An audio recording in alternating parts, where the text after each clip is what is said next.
Hi everyone, I'm Cheryl and welcome to the Sewing Room channel. I have designed 12 flower applique patterns. I will demonstrate how to draw and stitch these applique patterns into a quilt as you go. In this series there will be 6 tutorials with 2 flower designs in each one. The flower designs are very whimsical folk art and are very easy for you to draw. In some of the patterns, I will be using templates by June Taylor, or you can draw your own templates. For many of the flowers, all you need is a ruler of any type that you have. To make the flowers, I suggest that you use scrap fabric or purchase fat quarters. You will need Pellon Fusible web and make sure it's 2-sided. You'll also need tearaway stabilizer or use thin paper.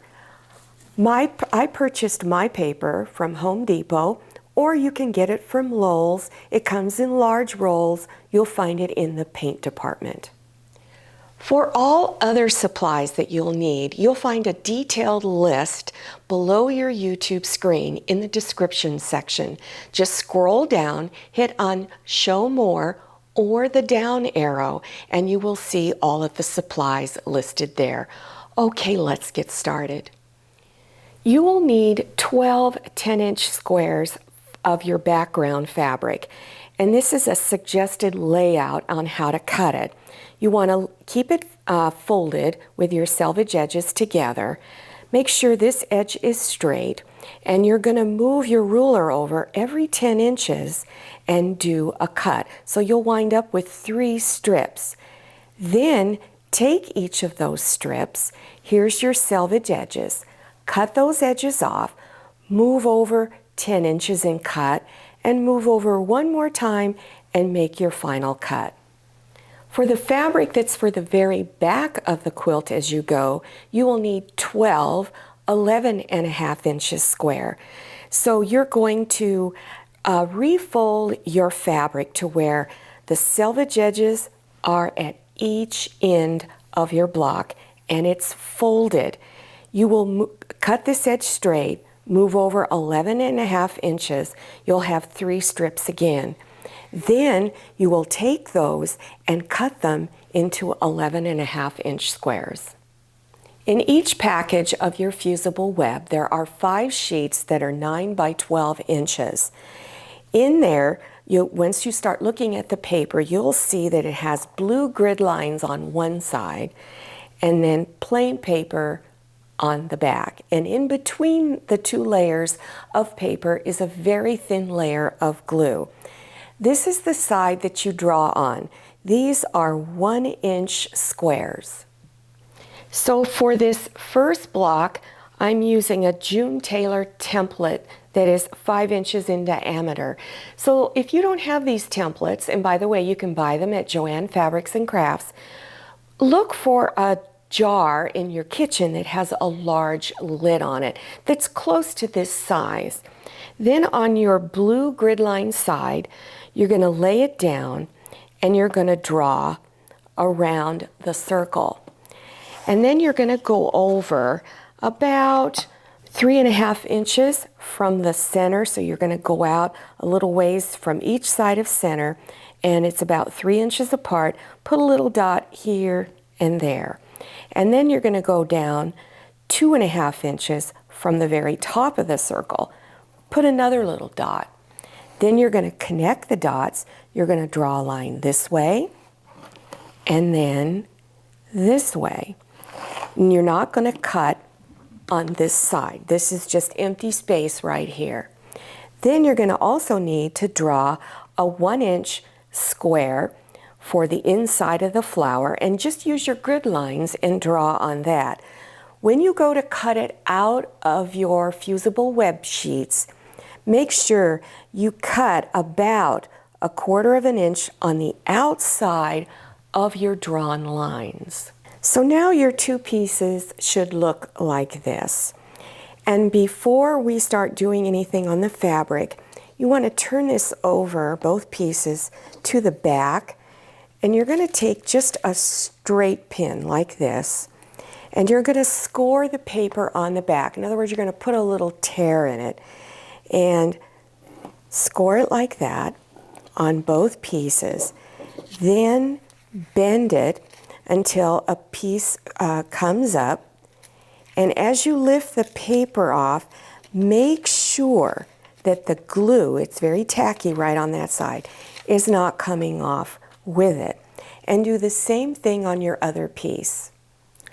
This is the fabric that I'm using. I'm using this for the large circle and this for the little square. You want to turn it to where the back side, the not so pretty side, is sticking up. Now this yellow fabric looks the same on each side. So I'm going to take my 1-inch square and I'm going to place it on my fabric and then finger press it down. And then the little circle, place it on the back side of the fabric and then finger press it down. Now to cut it out, you can either use your scissors and you're going to cut on your drawn lines, or if you have a small rotary cutter, you can also use that. So now your pieces should look like this, but now we need to remove the other side of the paper and put it on your background fabric. Now if your background fabric is two-sided, in other words, one side looks different from the other, just make sure that the best side is facing up, the prettiest side. I'm just using white, pretty much looks the same on both sides. So again, you want to take a straight pin and score the fabric on each side. I'm going to do that on both pieces. And you want to bend it and then remove the paper off of the back. Now place it down. Now when you're doing this, you want to leave at least 1 1/4 inches from the raw edge of all sides of your square. I'm kind of placing the flower off center, but it's a little too high up here. So you can still lift it and replace it again until you get it exactly where you want it. That looks pretty good, but I'm not going to press it down just yet. Now I want to put this square in there, but I kind of want it to, the edges to just overlap ever so slightly, not much, just a little bit. Let me get this in there a little better. Okay, and then place it over. Now, if there is a little bit of space of a white background fabric coming in between these two, don't worry about it, because your stitches your applique stitches around the fabric is going to cover all that up. Once you have it the way you like it, then finger press it down. Now we're going to fuse it onto the background fabric. In other words, so that it can't be lifted up. If you're using a different brand than what I'm using, a fusible web, then by all means, please read your package instructions for fusing. For the Pellon, you just need to take a cloth, and I just use plain cloth, and I spray it down real good because it needs to be damp. Then hold your iron on top for anywhere between 12 and 15 seconds. Then lift it and let this dry for about 2 to 3 minutes. I'm now going to draw a stem on the flower, and I'm going to give you some suggestions on your stem design. You can draw just a straight line. So if you're not real good at drawing, a straight line is fine. And you can just put a couple of little lines out for your little leaves if you want. You don't have to do anything fancy. Or you can draw a curved line and then just draw some really basic leaf pattern. Remember, this is folk art, so it doesn't have to be perfect. That's what's so much fun about this.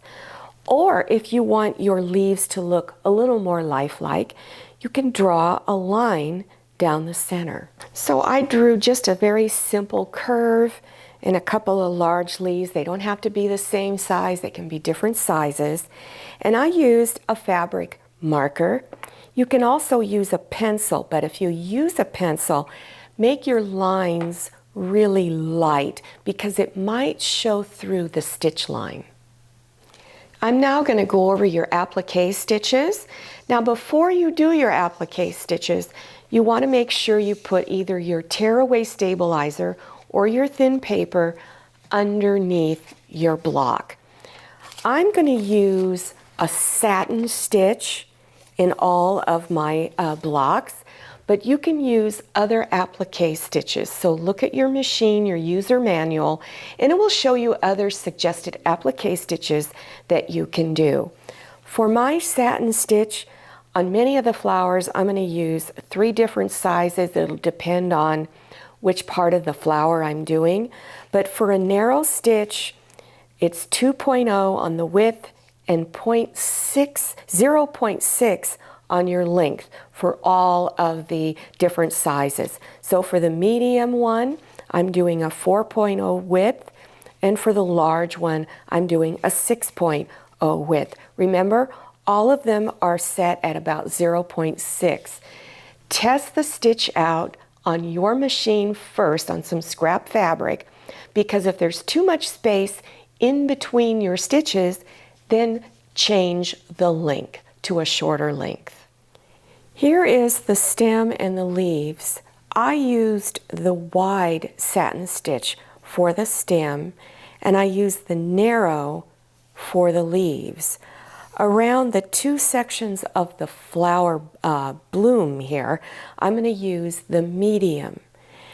I'm going to do this first and then this one. After you're done doing all of your stitching, then go ahead and just tear your stabilizer or your paper off. This is regular polyester thread, and I use this on a lot of my applique blocks. This is embroidery thread. It's very shiny, and by all means you can use this if you like. It is more expensive, so this is a more cost-effective way of going. Just make sure you're using the proper needle to go with your embroidery thread. Also, when I'm using or doing my stitches, I prefer to use an open toe presser foot because I can see exactly where I'm stitching.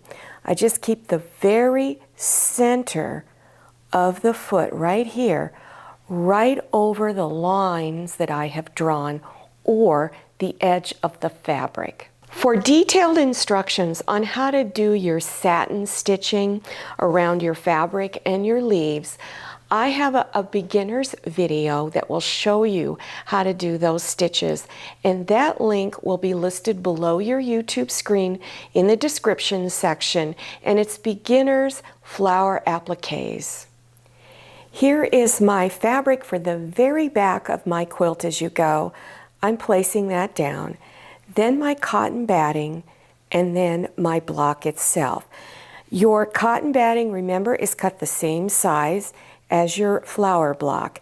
You want to make sure you center it on top of your fabric for the back. You want at least a little inch, it's close to an inch that you'll have. Then you want to place pins to hold all your layers together, and you're going to do a really basic quilting stitch or top stitching. And I suggest you just loosely go out around your flower block and do a very basic top stitch. If you're more experienced with quilting stitching, by all means you can do a very elaborate design. For this next one, you just need a ruler and a pencil. You're going to draw a 4 by 4 inch square, and then go down 2 inches and put a little dot right there in the middle. And then you're going to connect the lines.